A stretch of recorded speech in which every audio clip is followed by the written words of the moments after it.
السلام عليكم الزفلاون بونسوار شيرز امي مرحبا سي سونيت مثلا استما ارتدولت بوسا اسا ذا الحد كنت نعطي ممكن الحد نساود تدي يعني ندورتي قاعدان une rétro info des principaux sujets de la semaine. On va revenir cette semaine peut-être à deux sujets principaux. On va parler de, bien sûr, l'intervention de Tebboune devant la presse nationale. On va y revenir, on va essayer de décortiquer la forme et le fond de cette intervention, ce qu'il a dit de nouveau, ce qu'il n'a pas dit, surtout ce qu'il n'a pas dit dans cette intervention.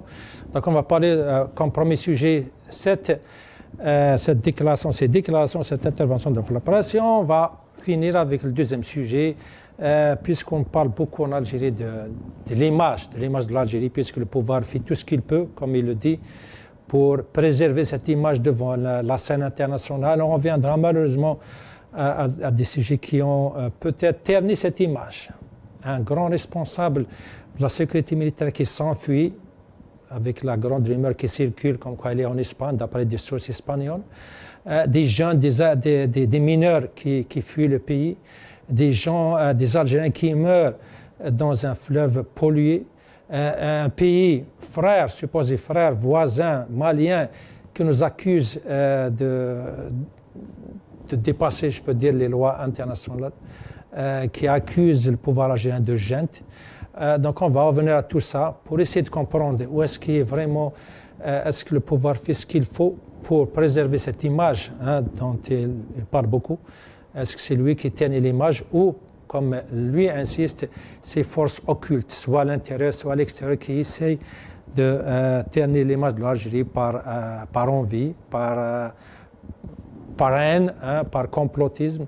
Donc on va revenir à tout ça avec nos invités d'aujourd'hui. On a le grand plaisir de recevoir ici, plutôt dans cette émission aujourd'hui, à partir d'Alger, M. Karim Tabou, responsable de l'UDS, opposant politique à partir d'Alger. C'est Karim Tabou, Azouflek, Mahves Kegma.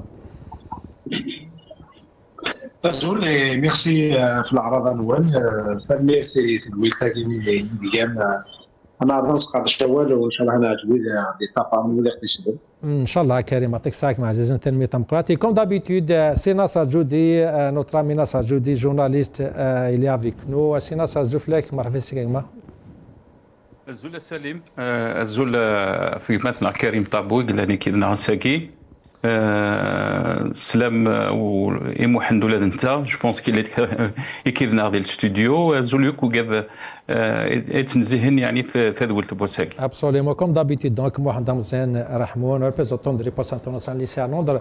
الزفلك محمد مرحبا. الزول سليم مجمع، الزول النصر، الزول كريم، الزول في قيادة تفان. Très bien. Inch'Allah, on va passer une émission comme il faut. On va essayer de comprendre la situation en Algérie. Donc on passera d'abord, on va commencer avec ce sujet,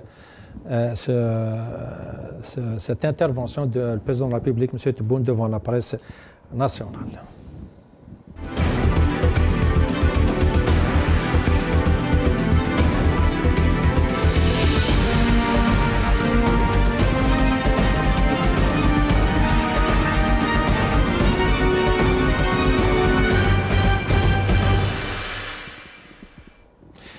Donc Tebboune et sa rencontre avec la presse nationale, il a parlé pendant plus d'une heure et il a donné ses analyses, son point de vue, sa position devant beaucoup de sujets. Monsieur Karim Tabou, je vais commencer avec vous si vous me permettez. D'abord, je vais écouter le président Tebboune sur pourquoi d'abord il a choisi cette rencontre et c'est quoi son but de cette rencontre avec la presse. On l'écoute.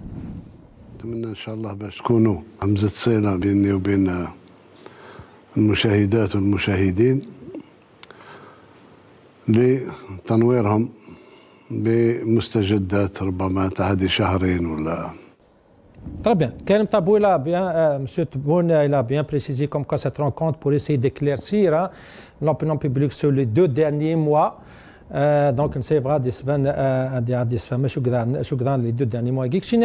C'est Karim Tabou d'abord, après l'avoir écouté pendant plus d'une heure, est-ce que vous pensez qu'il a éclairci l'opinion publique des sujets de ces 2 derniers mois? Est-ce que vous êtes satisfait de ces réponses en général? Puis on va essayer de décortiquer un petit peu d'autres angles. Mais en général, est-ce que vous sentez comme quoi on a bien, il a couvert les 2 derniers mois, les bonnes questions lui ont été posées? Enfin, encore une fois, Zoul Mohamed Zoul Nasser, أنه كان شي طرح كثير في الويلينا كيما كذا مسجرنا إلا يجريد سيد وقارون الدولة ما كان دي تزوارة ça faisait partie de nouvelles pratiques qui vraiment في دي سنو الفون بلي أنا فيها هذه هضرة كذا مسجرنا الناس اللي تمدوا كل ما ينعنان هذا مسا ينعنان فساتي ينعنان الأمور تموت الجزائر التزوارة يتسون في كراي أكا ويرنا ما تشفى لو بروميي دوكري اكستريام سي عبد المجيد تبون c'était pratiquement l'interdiction faite aux journalistes, aux journaux de s'appuyer sur des sources autres que les sources officielles. La PS, la télévision nationale et les représentants de la communication officielle devaient être donc les communicateurs officiels du pouvoir des autorités. Après, c'est un exercice difficile. C'est un exercice et تساوي أطاس تمثال أطاس مستقسم أكثر ما تساوي لي ريبونس خاطر يلتي كنت لو شيف دو ليتا يسبقين تبلي il maîtrise pas les sujets, il maîtrise pas les dossiers, يسمو دود لي شيفر وقال يقسن تيلوفون دمسا من بساتيت وكلش زرام بلي ملي شيفر اللي غادي تمدو ذاك الجذور الوهايم الدونيت ويرنا يتكمل طاس التلوفان ما تيدي هدار il est loin de maîtriser les sujets ni de l'économie ni de l'histoire ni de la politique.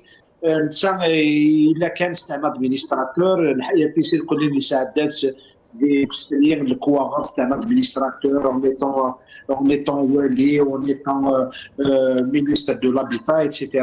Il faut ديمانيس un poste de قويلي كن دقرنا كني نستقبيلي في مغارنا نزيك في فتات درت وعريت لو كني مازال نزيت مازال ورانو يلحق لكن بقريت لوفا في الناس في مسنينس فين في ليكسبيريونس ينس او طونك ادمينستراتور في السنات مثلا ثماوت باللي les journalistes sont triés sur le volet, les questions elles sont choisies.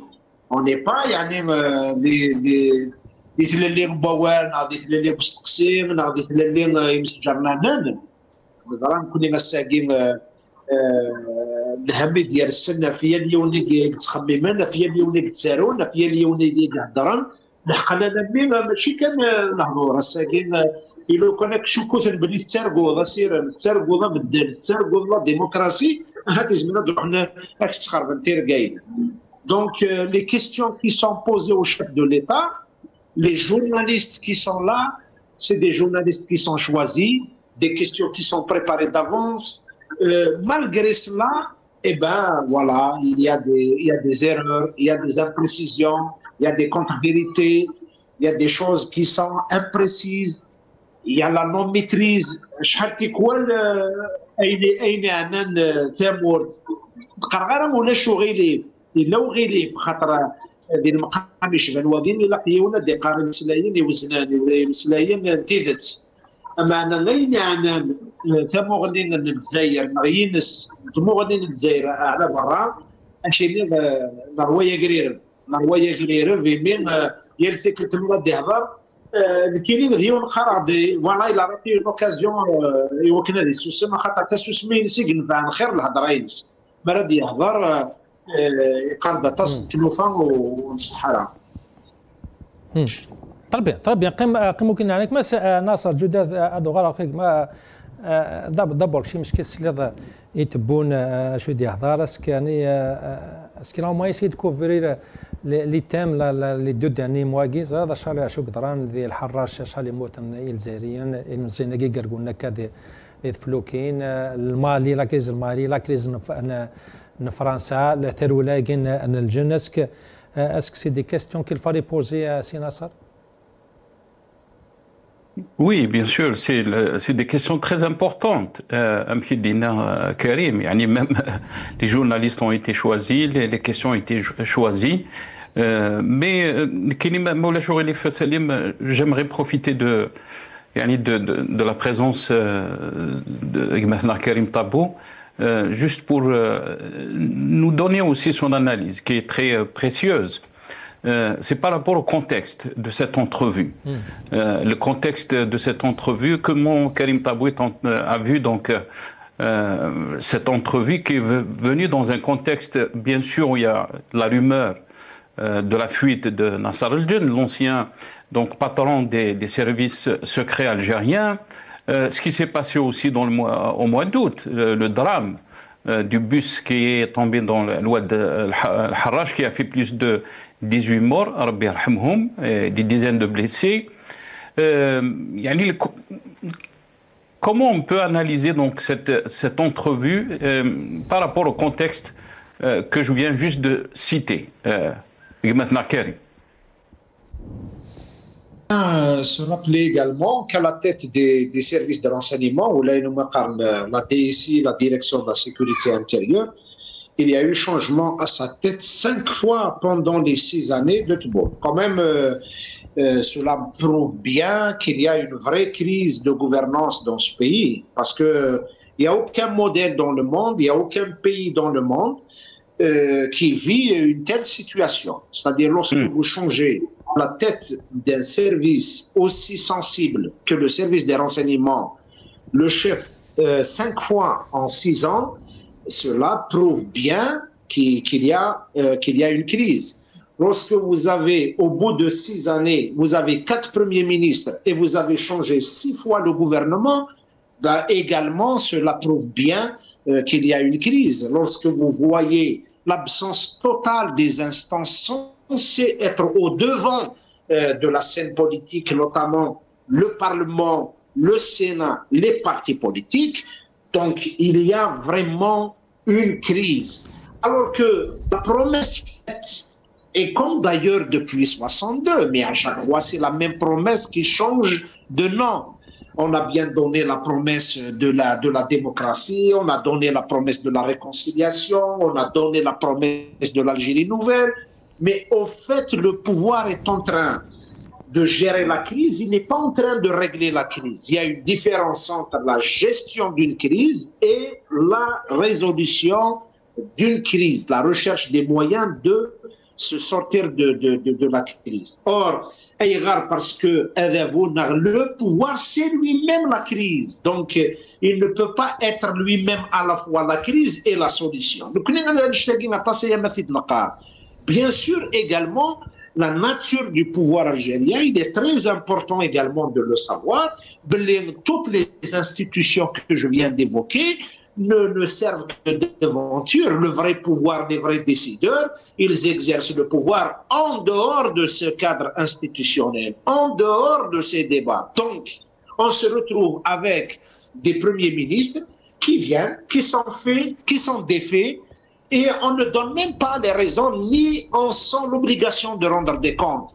Quand même, il y a eu un événement important, plusieurs événements importants. Le premier étant la destitution d'un premier ministre, on n'a pas jugé utile de rendre compte aux Algériens, ni sur les raisons, ni sur la comptabilité de ce gouvernement, ni sur... Et pourtant, il y a quelques mois, on a présenté ce Premier ministre comme étant un chevronné de la gestion, un chevronné de l'administration, comme on a fait avec son prédécesseur. Justement, c'est comme ça, mais juste pour ce sujet de changement de chef de gouvernement, on en a parlé, on lui en pose la question sur quels critères vous choisissez vos ministres et pourquoi vous avez choisi ces filles. Il a bien répondu, on va écouter la réponse de ce Tebboune et je reviens à vous, Sikari.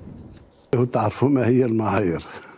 أنا شخصيا كنت أعرف سي غريب، نعرف باللي إنسان ميدان ونعرف باللي إنسان تعبوه العصابة. عنده رغبة روح وطنية لا غبار عليها، والدليل راكم تشوفوا احنا فتنا مع مرحله وانتم شاهدين فيها. المواطن يقول صح الرئيس راه يشتغل وراه يتحرك، ولكن التطبيق ما كاش وكذا. اليوم جانا رئيس وزراء نتاع ميدان مع التواجد تاعو بالتكامل في البرمجه، في القرارات الكبرى للبلاد وفي التطبيق. Karim Tabou, vous l'avez entendu, pour lui c'était clair pourquoi il a choisi ces filles. Il y a beaucoup de critères, sauf que comme vous l'avez dit, c'est Karim, c'est pas le premier chef de gouvernement en 6 ans. On va écouter ce que les derniers chefs de gouvernement ont déclaré juste après avoir les nommés. Je vais écouter les 4 présidents, les 4 chefs de gouvernement. Je reviens à vous.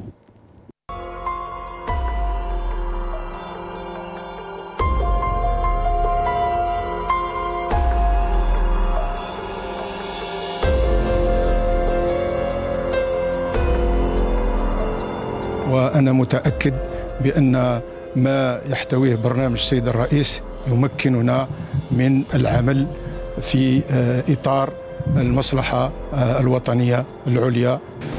سيزيدنا عزما على العمل بكل جهد وتفاني من أجل تطبيق فعال البرنامج النهضوي للسيد رئيس الجمهورية. هذا البرنامج الذي سوف يسمح للجزائر بتحقيق انطلاقتها الاقتصادية المنشودة. وإنني كل عزم وإرادة على تنفيذ برنامج السيد رئيس الجمهورية الطموح، والذي وضع الطابع الاجتماعي للاقتصاد الوطني، وبالتالي المواطن الجزائري فوق كل اعتبار. الجمهورية نكون معكم صادق، وش قال لي بالحرف الواحد عندما توليت الوزارة الأولى؟ قال لي باللغة الأجنبية نوتر ميسيون سي لو بوبل، المهمة تاعنا هي الشعب. إذا تأكدوا باللي الحكومة الحالية المهمة تاعها هي الشعب في Monsieur Tabou, pour Teboul, peut-être cette fois c'est la bonne. Après 3 essais, le 4e c'est le bon coup. وي مالوريزمون كو الجزائر الجديده هذه راهي تمشي بعقليه تاع الجزائر القديمه. احنا كنا نسمعوا مده 20 سنه فخامه رئيس الجمهوريه وبرنامج عبد العزيز بوتفليقه، يعني كنا نسمعوا فيه. Moi j'aurais souhaité que vous passiez la déclaration de Tebboune le lendemain lorsqu'il a été remplacé par Ahmed Yahya. Il a tenu pratiquement les mêmes propos. Donc احمد يحيى، سي عبد المجيد تبون، عبد الكريم جراد، ايمن النور ولا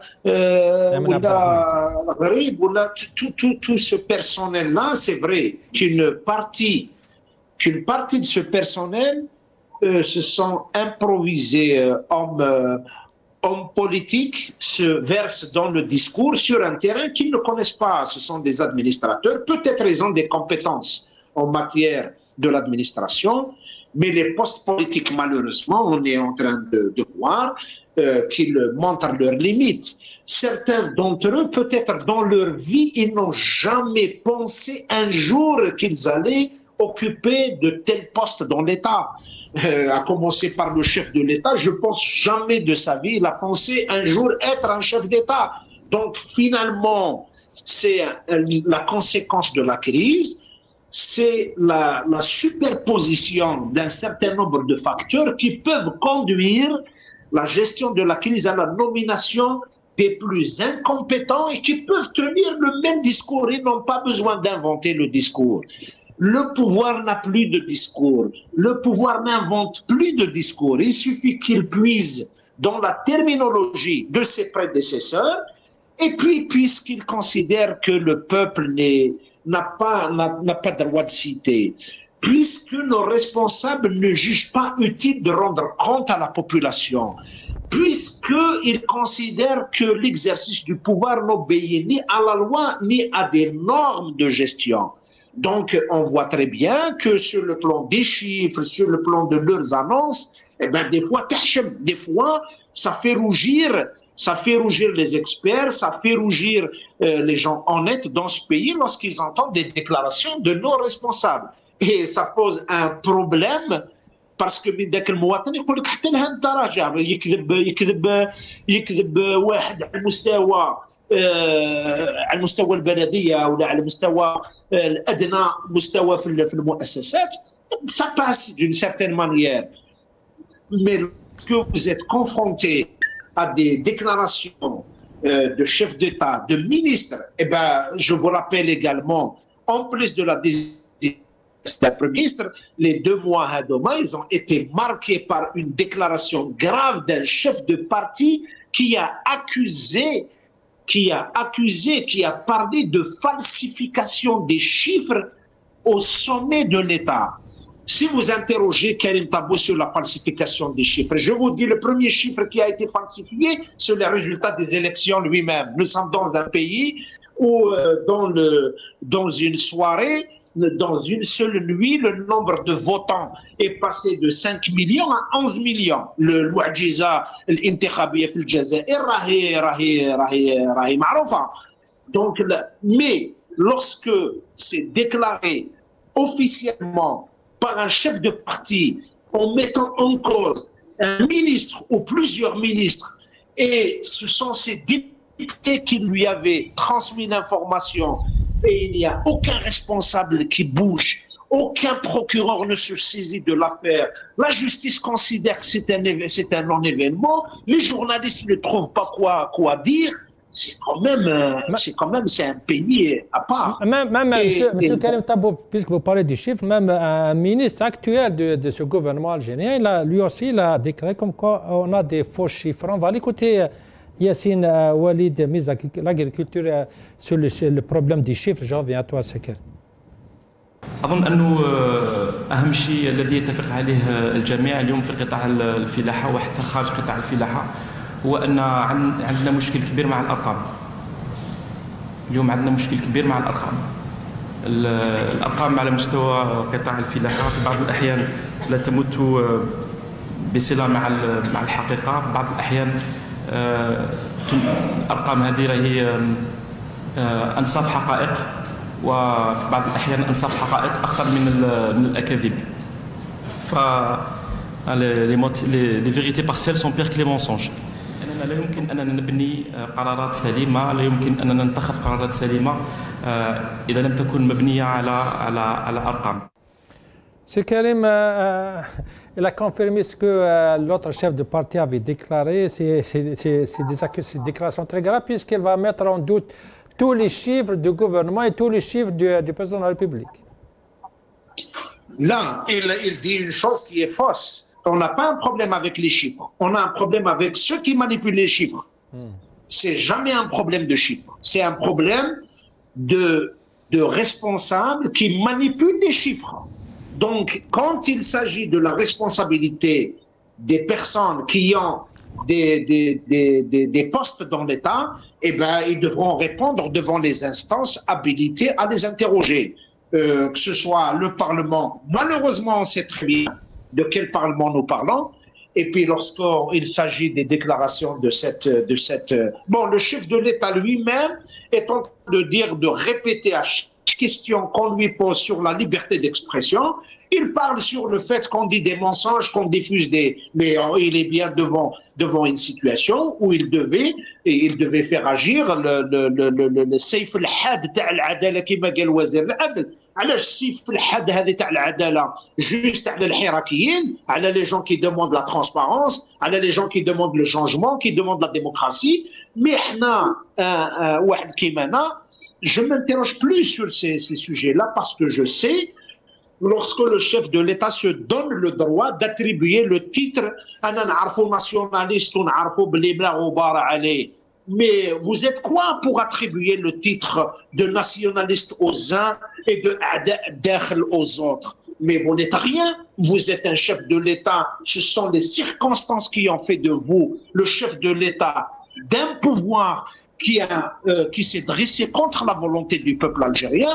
Restez dans ce que vous êtes. Vous ne pouvez pas vous attribuer des valeurs ou des pouvoirs que vous n'avez pas. Et d'ailleurs, lorsqu'il a répondu sur les critères qui ont conduit à la désignation d'Orib, autant que Premier ministre, il aurait dû nous expliquer c'est quoi les critères qui ont fait du ministre que vous venez de passer, le ministre, lui qui a été un hacker, lui qui a été quelqu'un qui n'a pas de diplôme particulier, il a fait quelques années d'études en médecine, il n'a pas fini son diplôme, je le pense, selon les informations que j'ai. Donc, il se retrouve ministre, bien d'autres ministres également. On a vu par le passé des ministres nommés qui ont été défaits au bout de 2 mois, au bout de 3 mois. On a eu des ministres qui ont été désignés sans aucune compétence, sans aucun critère qui répond à la compétence, ni à la chose politique. Donc, on ne vient pas aujourd'hui comment dirais-je, remettre le débat qui est déjà tranché par la rue. Les Algériens le connaissent bien, les histoires de la communication du pouvoir. Nous savons très bien qu'il y a en Algérie, il y a 2 Algéries. Il y a une Algérie officielle des chiffres de toutes ces déclarations de la télévision nationale et de ces rencontres du chef de l'État avec la presse. Et il y a une Algérie réelle, une Algérie de tous les jours, c'est l'Algérie de la crise, d'un bus qui est là avec un bilan macabre de morts, avec des Algériens qui sont en train de se jeter dans la mer pour partir ailleurs, avec la drogue qui est en train de faire des ravages dans la jeunesse algérienne, l'insécurité, la mendicité, la pauvreté, et les saletés dans nos villes. Tout cela, nous le vivons au quotidien. Nous le vivons au quotidien. Donc aujourd'hui, entre l'Algérie, la vraie, et l'Algérie des mensonges de Club des Pins, c'est vrai. L'Algérie des âmes vertes, l'Algérie des espaces bien protégés. Oui, c'est une Algérie. La leur, il est bien. L'Algérie du dedans, il est bien. C'est très clair. Je reviens à vous. Mohamed Mziane Rahmour, en tant que président riposte, en tant que défenseur des droits de l'homme, j'aimerais bien d'abord écouter Tebboune, puisqu'il y avait beaucoup de critiques comme quoi on ne laisse pas l'opposition s'exprimer, les médias sont fermés. Pour Tebboune, c'est complètement autre chose. On va l'écouter sur ce sujet, je reviens à toi. والله ما فهمت انا فالتلفزيون مفتوح ولكن اذا كان المدير تاع التلفزيون يشوف باللي لقاء معاك ما يجيبلوش المشاهدين وما يجيبش كذا واش نفرض عليه قال لا فوتوا دراع ما تصبحش ديمقراطيه باش نقول لك واحد مقصي ما يتقصى الا اللي يسب ويشتم فيه ناس تفوت وراه فيه 22 تلفزيون ما كاينش غير التلفزيون العمومي. Madame, vous l'avez écouté, on a 22 chaînes, il y a une liberté, personne n'est empêché de s'exprimer. Peut-être vous, si vous descendez, vous pouvez vous exprimer sur l'NTV, M. Tabo aussi, s'il voulait, mais la Ghalb, ça n'attire pas les vieux, donc on ne va pas obliger le directeur des entreprises la télévision on ne va pas leur imposer leurs invités. C'est ça l'idée de Tebboune. Qui justifie la non-présence d'invités par le fait, premièrement, ils ne vont pas faire l'audimat, donc il n'y aura pas beaucoup de spectateurs qui vont suivre, si vous voulez, l'émission, mais aussi, il a parlé sebouchet, donc les insultes. Ouais. Or que si on va prendre déjà parce que dire la vérité ou contredire le président n'est pas une insulte. Mais n'oublions pas que déjà le président lui-même a insulté ouvertement Boualem Sansal, quel que soit l'effet qu'on peut lui reprocher, mais on ne peut pas faire une insulte publique qui a été complètement partagée. Donc, est-ce qu'il est en mesure de nous donner des leçons en termes d'insultes? Mais j'aimerais rebondir sur l'interview en lui-même. En général, ok. Donc, quand même, la forme a été soulignée par Karim et Nasser et d'autres aussi intervenants avant. Mais il y a aussi le fond déjà. Le fond, il y a beaucoup de points qui sont à soulever. Malgré que, quand même, on sent que, quelque part, il aimerait bien travailler, mais on s'aperçoit qu'il n'arrive pas à trouver les outils nécessaires pour travailler. Ça, c'est ma première impression. Mais c'est à son actif, hein, n'est-ce pas? Il a parlé aussi de la présence féminine du gouvernement et que lui-même, quelque part, il aimerait bien qu'il y aurait plus dans les différentes institutions, vu que la femme a conquis beaucoup d'espace. Ça aussi, c'est positif. Mais revenons donc à certains points que j'ai soulevés. Il a parlé par exemple de l'ahzab ضرورية للحركة الديمقراطية والأحزاب محتاجين للدولة. Je traduis donc les partis politiques sont nécessaires pour le mouvement démocratique, ou si vous voulez l'espace démocratique, mais aussi les partis ont besoin de l'État. Pour moi, c'est un lapsus qui révèle que tout simplement la démocratie est de façade. Parce que cette interaction ou ces liens qui relient les partis politiques à l'État et en même temps à la démocratie justifie quelque part la perception du régime algérien de ce qu'est la démocratie. Mais aussi, si on va prendre aussi certains aspects qui m'ont alerté, il a parlé aussi de sa vision de l'école démocratique. Il a parlé que l'école doit être un peu partout, y compris dans les régions les plus reculées, les plus défavorisées. Or, quand on parle de la démocratisation de l'enseignant, on parle aussi des outils de la démocratisation qui font que l'écolier, par un chemin, il va être imbibé de la culture démocratique. Or, c'est ça dont il s'agit quand on parle d'une école démocratique, c'est pas qu'il y ait des écoles un peu partout. En même temps, si vous avez remarqué, et directement en parlant de l'IATF, ça c'est un point que j'ai soulevé, et bien sûr d'autres aussi l'ont soulevé, aussi vrai que ce soit un forum qui est dédié au commerce. Mais le président lui-même, il a parlé d'une victoire politique. Et en même temps, il a parlé, si vous voulez, ça a passé, ça n'a pas été un fiasco. Ceci aussi est un autre lapsus qui fait, si vous voulez, quelque part, on se remémore du fiasco électoral, donc du suffrage de septembre 2024. Donc le fait que l'IATF a marché, donc on a évité un fiasco, c'est comme aussi, on a aussi le droit de penser, est-ce qu'il a eu peur de sabotage? S'il a eu peur de sabotage, donc ça confirme que réellement, au jour d'aujourd'hui, le système est fragilisé par des luttes claniques très profondes. Aussi, si vous avez remarqué, il a parlé de l'Aïsaba. À chaque fois, l'Aïsaba, si vous voulez, ce mot l'Aïsaba est toujours utilisé pour une forme de légitimation. Non seulement il se met en avant comme quoi il était contre l'Aïsaba, et en même temps il met même le Premier ministre Sif Harib comme quoi il a souffert des âpretés de l'Aïsaba. C'est un acte de légitimation. C'est comme si le fait que vous étiez contre l'Aïsaba, ça vous donne une certaine légitimité. Or, est-ce que c'est la légitimité qui... Alors, la légitimité vient des suffrages, donc il faut qu'ils soient élus d'une manière transparente, chose qui n'existe pas, donc il y a un problème de légitimité. J'ai parlé aussi des différents types d'autorité qui existent selon Max Weber. Il ne répond à aucune forme d'autorité. De ce fait, ajouter à cette crise d'illégitimité, donc quelque part on s'aperçoit comme s'il cherche à se donner n'importe quelle légitimité. Bien sûr ici, il s'agit de l'ASABA. Et peut-être à travers, je vais continuer un peu plus, et on s'aperçoit aussi pour le contexte. Le contexte de cette interview intervient dans un double contexte. Un contexte national. Il y a cette instabilité du fait du changement des ministres et bien sûr à la tête des différents appareils sécuritaires. Donc il y a une crise profonde au sein du régime algérien.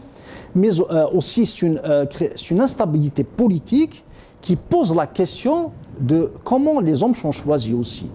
Mais il y a aussi un contexte international. Le contexte international, il est, qu'on le veuille ou pas, avec des crises avec le Mali, les pays du Sahel, le Maroc, la France et bien sûr à nos frontières le danger libyen. Donc il y a ce contexte aussi. Donc parler d'un interview qui n'aborde pas ce genre de questions, d'ailleurs ils n'ont pas posé la question sur la crise du Mali elle est toujours, elle existe toujours. Ne pas poser des questions sur cette instabilité politique dont nous souffrons. Ne pas poser de questions sur le danger libyen, d'ailleurs il n'a pas vraiment parlé, il est parti directement parler de la Tunisie. Ne pas poser de questions sur la crise en France et pratiquement les accusations dont nos appareils sécuritaires sont accusés. Donc il y a tant de questions pendantes que les Algériens aimeraient bien trouver des réponses auxquelles les journalistes n'ont pas répondu, ce qui fait que, si vous voulez, l'interview en lui-même, il n'est pas vraiment dans le fond des questions. Par contre, il y a eu une question, peut-être, je ne sais pas si c'est une question osée ou non, parce que beaucoup parlent surtout la classe politique, parle de ce dialogue, de ce fameux dialogue que Tebboune avait proposé pour cette année, hein, on l'avait dit avant la fin 2025, mais apparemment il n'y a rien en vue. Et ils ont posé cette question, on va écouter ce que Tebboune avait dit sur ce fameux dialogue. احنا اليوم اساس الكلام تاعنا راه في تحصين البلاد امنيا واقتصاديا. يبقى كيفيه التسيير الداخلي سياسيا واللي ينبثق عنه مشاريع سياسيه اخرى هذه نتناقشوا فيها. كيفيه تنظيم هذا الحوار عندنا تجارب تعديل الميثاق الاول ومن بعد الميثاق الثاني وكل واحد يعطي واش رايه واش تفيد ولا ما تفيدش. ندير الحوار هذا مؤسساتي ولا نديرو جماهيري. جربناها التجربه طويله تاع الجزائر في الامور هذه. نديرها مع الاحزاب الفاعله في الساحه ممكن بدون ما نقصي باش نبني جمهوريه قويه ديمقراطيه. الديمقراطيه ماهيش الفوضى. إذا بين هذا وهذا لازم نصيبوا الصيغه. سي غاز شو دينا في الديالوج هناك اسكو سون فا شوازي ان ديالوج جماهيري او مؤسساتي au final quand il a parlé du dialogue est-ce qu'il t'a convaincu pourquoi on n'a pas encore ce fameux dialogue? Déjà, il parle qu'ils vont trouver la formule. Combien maintenant d'années qui ont passé, avec l'équipe actuelle, nous sommes revenus en arrière. C'est-à-dire la démocratie, normalement au jour d'aujourd'hui, c'est clair avec qui discuter. C'est les représentants du peuple, c'est les partis politiques, mais au jour d'aujourd'hui, vous allez remarquer que ce n'est pas le cas. Il y a une démocratie de façade, les partenaires, si vous voulez, avec qui ils vont discuter, ils l'ont légitimé. Certains participent à un jeu qui est biaisé. Et maintenant, pourquoi il pose cette question? Parce que quelque part, en son fond, il sait que nous n'avons pas été un pays qui a misé, je parle en tant que régime, c'est pas les Algériens, en tant que régime, il n'a pas misé justement pour qu'il y ait émergence ou qu'il y ait un vécu réellement démocratique. Donc, toutes ces questions, déjà, on ne sait pas, est-ce que c'est populaire, est-ce que c'est institutionnel, relèvent, si vous voulez, d'une carence en fait. Parce que normalement, le fait qu'il est président de la République, connaissant les concepts, quand même, c'est un énarque. Une carence ou peut-être c'est un jeu, ils n'ont vraiment pas envie d'un dialogue. Un véritable dialogue, bien sûr qu'ils n'en veulent pas. Un véritable dialogue implique qu'il y a des débats transparents, avec des confrontations, bien sûr, dans le respect des règles démocratiques. Implique qu'il faut que les Algériens, comment dirais-je, arrivent à jauger pour qu'ils puissent prendre des décisions aussi, parce qu'il faut bien qu'ils choisissent ceux qui vont les représenter. Implique aussi que certaines vérités qui blessent doivent être dites. Et bien sûr, il faudrait accepter les principes démocratiques que sont l'alternance, l'état de droit, la liberté d'expression et les contre-pouvoirs. Est-ce que la nature du régime algérien accepte ce jeu?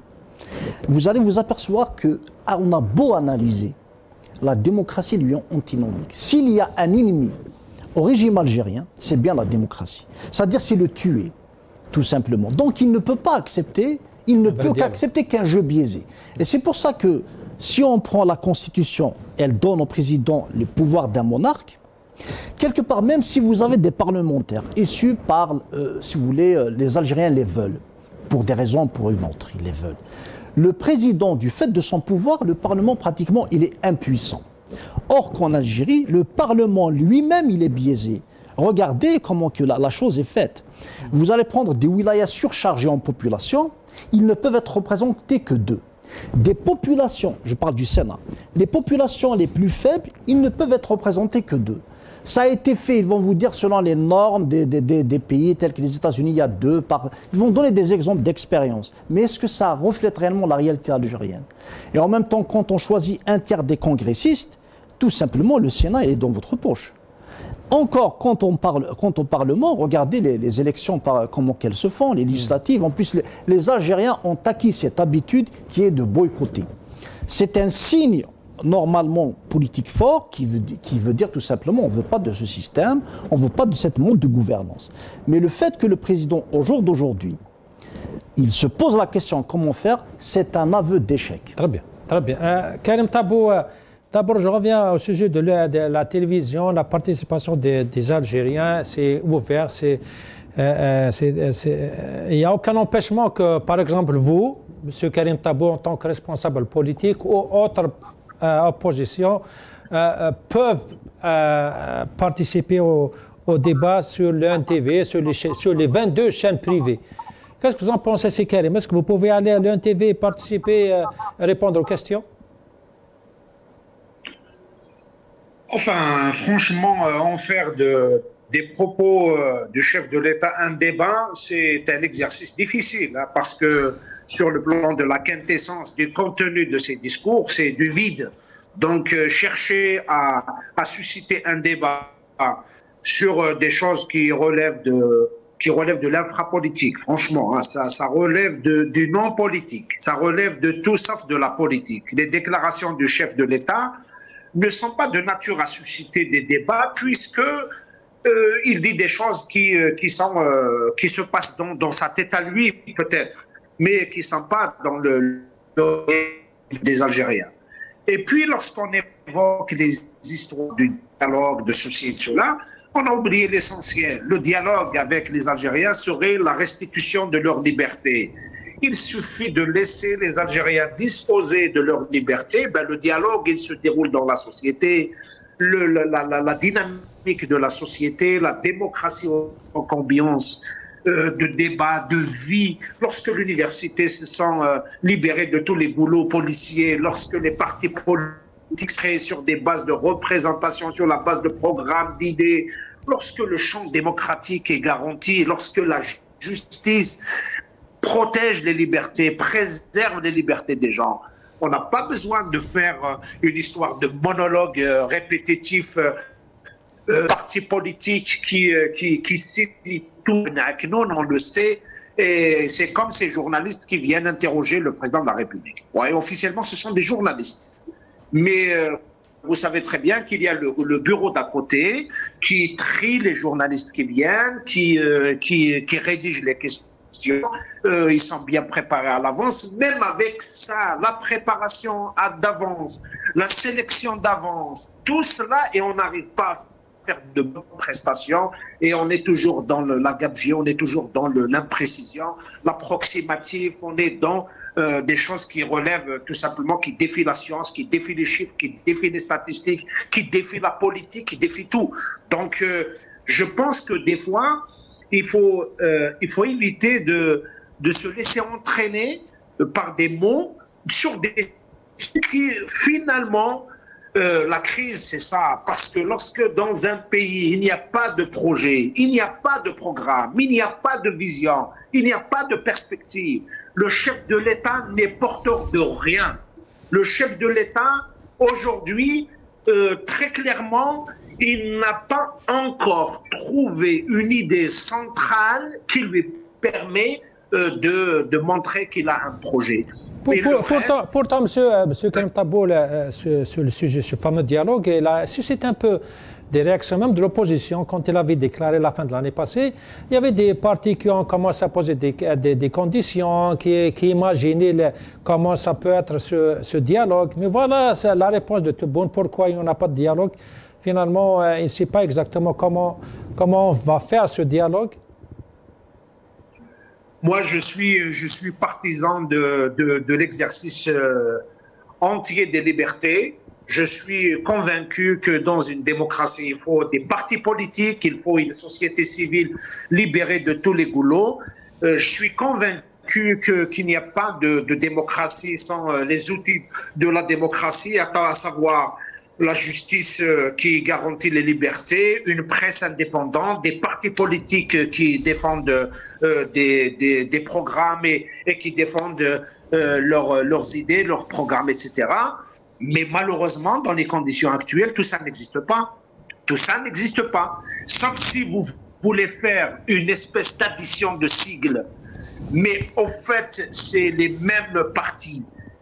C'est les mêmes partis qui ont été reçus par Tebboune avant qu'il se porte une deuxième fois candidat à la succession de soi-même. Vous imaginez, c'est le seul pays du monde où le chef de l'État anticipe une élection programme une visite d'État en France, il anticipe une élection tout en étant sûr que c'est lui qui va effectuer la visite d'État en France.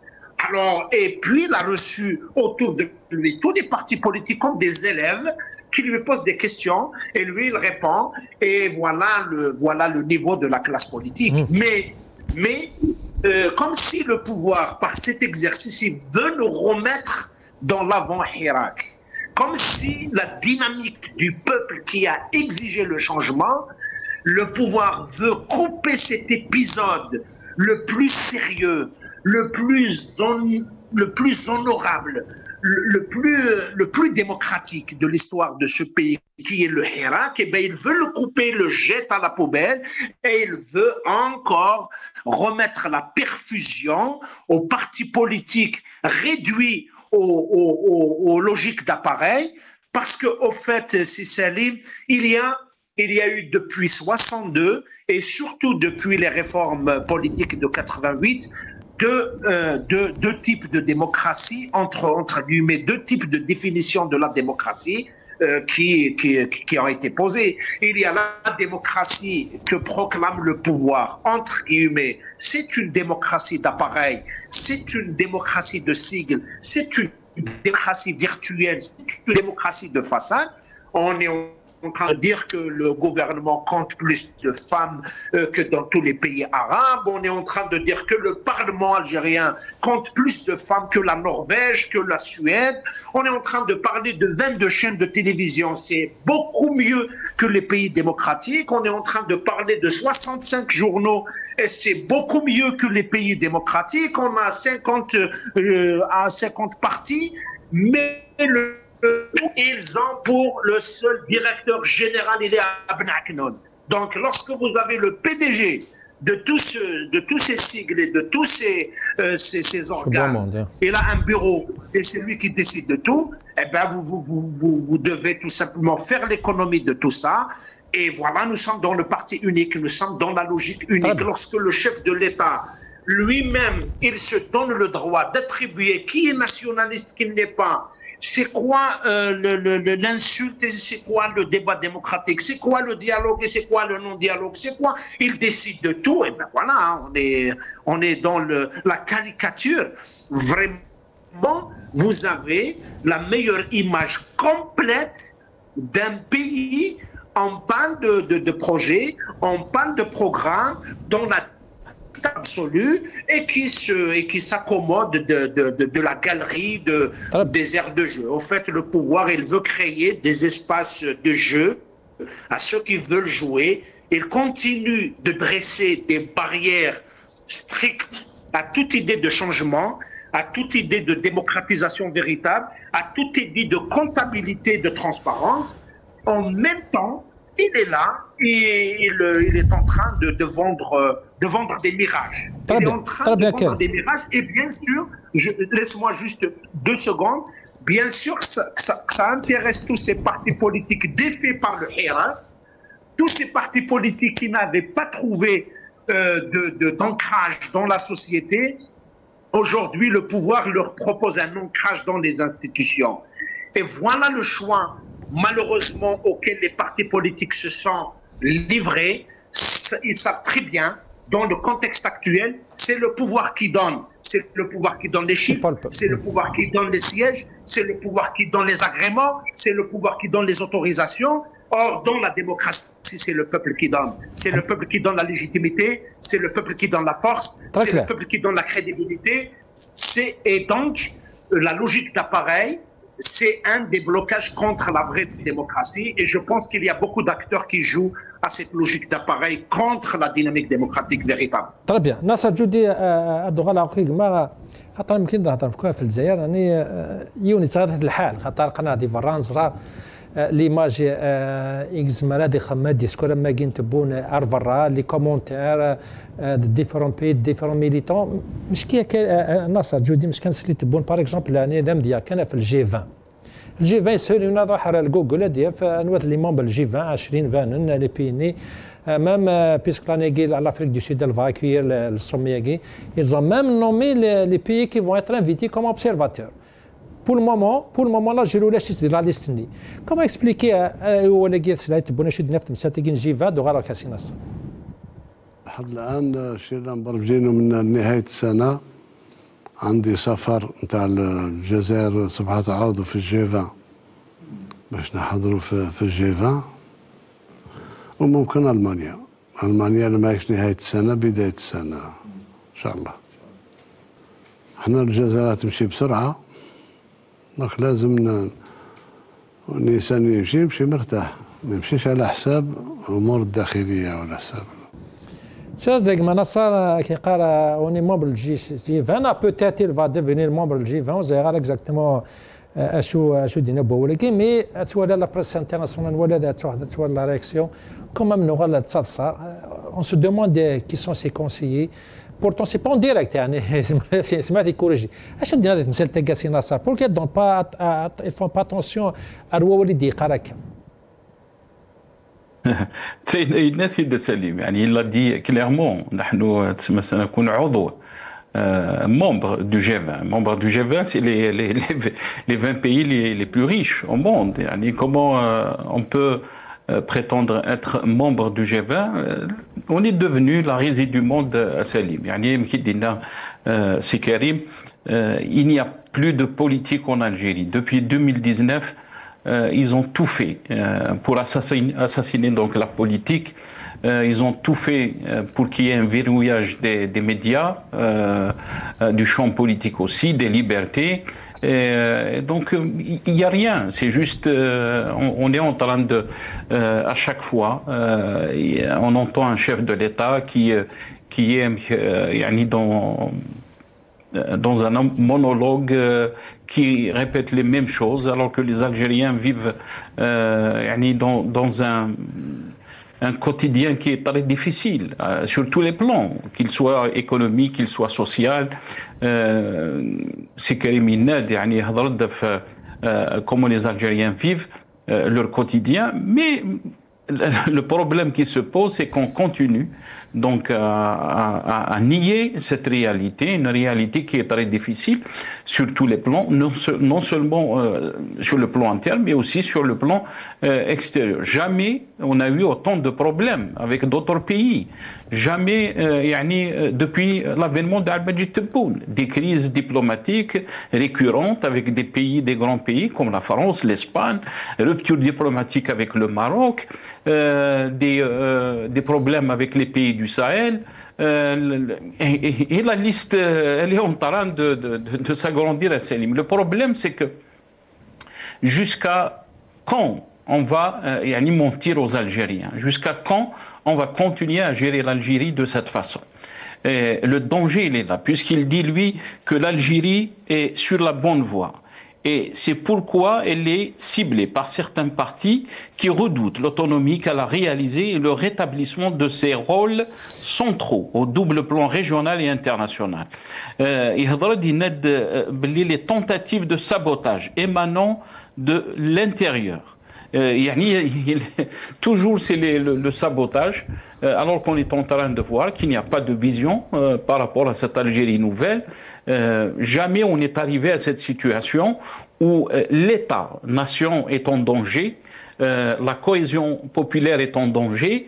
On a fait monter les uns contre les autres, les Algériens contre les autres, les uns parce que ils ils acceptent à être, si on peut dire, des bniwiwi, donc ils approuvent cette médiocrité, cette destruction de nos institutions. Quand j'entends Abdelmajid Tebboune qui parle de dialogue, Salim qui dit que on va voir, le dialogue il doit être institutionnel ou populaire, peut-être on va voir le maintien du régime présidentiel ou peut-être l'option parlementaire en passant par des propositions plus originales. On se dit, est-ce que l'Algérie est en 62? Est-ce qu'on est en train de construire, juste si la guerre avec France, les institutions, on se pose la question, mais c'est grave quand il dit des choses comme ça, c'est très grave. Ça veut dire 63 ans après, on ne sait pas quelles sont les orientations de ce pays. On n'a pas de vision. Mais est-ce que le dialogue doit être institutionnel ou populaire? C'est comme on va commencer donc à construire cet État avec ses institutions et tout ça. Et ça, c'est très grave. La gravité, la deuxième partie de l'émission قيموا كنا يتمثلنا نروح وسفدا مشطوح pour une petite pause et on revient pour continuer l'émission. Restez avec nous.